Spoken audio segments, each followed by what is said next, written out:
শুধু প্রকৃতিতে নয়, শুধু হৃদয়ে নয়, পূর্ণ শরীরে এসো, পূর্ণ শরীরে এসো।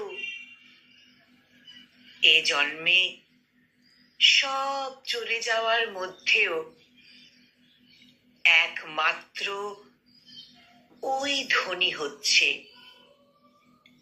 আমার নিঃসঙ্গ দিন, আমার বেলা অবেলা, তোমাকে ঘিরে আমার যাবতীয় যাবতীয় অহংকার তুমি যত্ন করে আগলে রেখো, তুমি যত্ন করে আগলে রেখো তোমার নাভি মূলে আর ঠোঁটের কোণে। কলমে দেবাশিস সাহা আর কণ্ঠ প্রয়াসে আমি নিবেদিতা।